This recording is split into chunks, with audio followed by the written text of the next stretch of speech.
तो भाई जो भी बोर्ड से एस्पिरेंट केमिस्ट्री के लिए थोड़ा परेशान है उन्हीं लोगों के लिए वीडियो है। अगर आपका प्रिपरेशन अभी तक कुछ भी नहीं है और केमिस्ट्री में आपको मिनिमम पासिंग मार्क्स लाना है या तो 50 से ज़्यादा मार्क्स आपको स्कोर करना है तो फिर ये वीडियो तुम्हारे लिए है। और जिनका भी केमिस्ट्री थोड़ा बहुत आता है और उनको रिवीजन के लिए नोट्स चाहिए, मतलब रिवीजन के लिए मटेरियल चाहिए, सैम्पल पेपर चाहिए, तो उसके लिए भी आपको ये वीडियो काम आएगा। तो भाई कंप्लीट रिवीजन मटेरियल मैं तुम्हें देने वाला हूँ, हर चीज़ सैम्पल पेपर से लेके इंपॉर्टेंट पीवाईक्यू से लेके 1 पेज शॉर्ट नोट्स तक, जितने भी इंपॉर्टेंट रिएजेंट्स है, इंपॉर्टेंट रिएक्शंस है, हर एक के नोट्स मैं देने वाला हूँ। अच्छे से बस इन नोट्स को रिवाइज कर लेना और वो इंपॉर्टेंट पीवाईक्यूज देख लेना। तुम्हारा जो 60 से 70% पेपर है वो इन्हीं नोट से बन जाएगा। तो चलो शुरू करते हैं।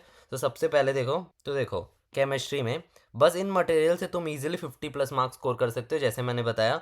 और अगर पहले से पढ़े हो तो तुम्हारा पूरा केमिस्ट्री इधर से रिवाइज हो जाएगा। जितने सैम्पल पेपर मैं 30 सैम्पल पेपर देने वाला हूँ, तुमसे जितना हो पाए तुम उतना रिवाइज करके चले जाना, उतना करके जाना। कितना मतलब टाइमर रखना है, कैसे सॉल्व करना है वो मैं आगे बताऊंगा। और फिर फिजिकल के पीवाईक्यूज देख लेना, क्योंकि मोस्टली जो होते हैं वो फार्मूला बेस्ड क्वेश्चन होते हैं और रिपीटेड ही होते हैं। सेम सेम फार्मूलाज जो होते हैं वो बार बार रिपीट होते हैं। मैं जो 1 पेज शॉर्ट नोट्स दूंगा उसमें सब फार्मूलाज कवर्ड है। बस तुम उससे फार्मूलाज अच्छे से एक बार मेमोराइज कर लेना, उसके बाद जितने थोड़े थोड़े इंपॉर्टेंट पीवाईक्यूज मैं दिया हूँ वो सबको एक बार देख लेना, तो तुम्हारा बहुत ईजिली कवर हो जाएगा। तो चलो मटेरियल देख लेते हैं।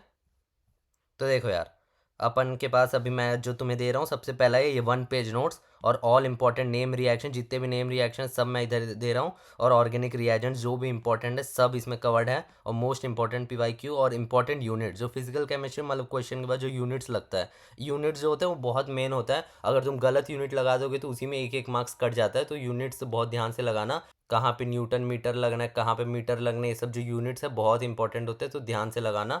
ठीक, उसको भी तुम एक बार देख लेना। और फिर ऑल ऑर्गेनिक कन्वर्जन, जितने भी इंपॉर्टेंट कन्वर्जन है वो सब भी इसमें कवर्ड है। ठीक, और उसके बाद है डिस्टिंक्शन टेस्ट, जितने भी इंपॉर्टेंट डिस्टिंक्शन टेस्ट है वो सब भी इसमें मिल जाएंगे तुम्हें। और 30 मोस्ट एक्सपेक्टेड सैम्पल पेपर दे रहा हूँ मैं। तो ये जो बहुत ही बढ़िया सैम्पल पेपर है, इसमें से ही तुम्हारा मैक्सिमम पेपर जो है आने का चांसेस है। तो अच्छे से ये पेपर्स को तो अच्छे से ये पेपर्स को भी कर लेना, जितना हो सके उतना ही करना, सब करना भी ज़रूरी नहीं है। मेरे को और थोड़ा पहले डाल देना था बट थोड़ा सा लेट हो गया। मैथ्स के लिए सब जो मटेरियल है वो मैं पहले दिन पे ही डाल दूंगा ताकि तुम्हें टाइम मिल जाए अच्छे से। तो इसमें क्या करना है, 5 से 10 पेपर्स तक अगर तुम कर पाओ तो कर लेना, ठीक है, तो वो अच्छा होगा। तो नेक्स्ट अपन रूल्स देख लेते हैं कि ये मटेरियल्स को कैसे यूज़ करना। सबसे पहले जो है सबको प्रिंट आउट निकाल लो एक्सेप्ट पीवाईक्यू। पीवाईक्यू वाला जो है वो थोड़े ज़्यादा पेजेस का, उसको तुम प्रिंट आउट नहीं निकाल पाओगे। बाकी सब जितने भी मैंने नोट्स दिया है वो सबको प्रिंट आउट निकाल लो। और फिर 2 साइडेड प्रिंट आउट निकालना, एक साइड में निकालोगे थोड़ा ज़्यादा पेजेस लगेंगे। 2 साइडेड प्रिंट आउट निकाल के सबको अच्छे से याद करना शुरू कर देना। उसके बाद जब तुम याद कर लोगे उसके बाद क्या करना है, जैसे जैसे एक एक पेज को याद करोगे उसको एक बगल में एक ब्लैंक पेज रखना है और उसमें कुछ भी मतलब फास्ट फास्ट में लिखने की कोशिश करना है अपने आँख बंद करके, या तो उसको बगल में रख के उसको देखते देखते नहीं लिखना। जितना तुम्हें याद आ रहा है उतना तुम्हें उस पर लिख देने की कोशिश करना है। उसके बाद जो तुम्हें याद नहीं आ रहा उसको फिर से नोट से देखना है, ठीक है। तो ऐसे करके तुम लिख देना। और फिर ऐसे ऐसे तुम्हारा क्या कि बहुत जल्दी याद होगा जो भी, और तुम जल्दी नहीं भूलोगे। उसके बाद क्या करना है कि टाइमर लगा के सैम्पल पेपर को सॉल्व करना।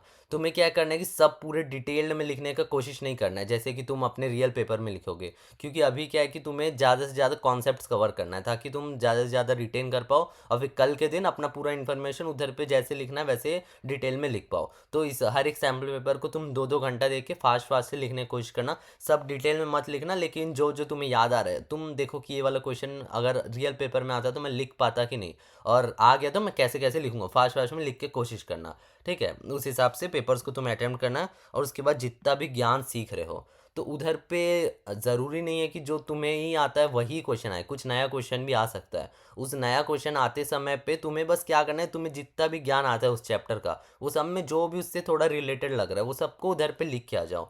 भले ही वो रेलेवेंट हो ना हो, लेकिन तुम्हें थोड़ा तो मार्क्स वो दे के जाएगा।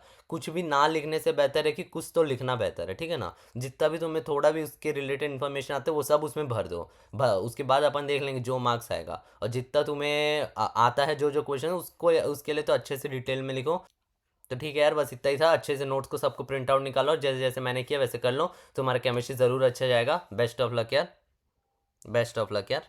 ठीक है, चलो अगले वीडियो में मिलते हैं।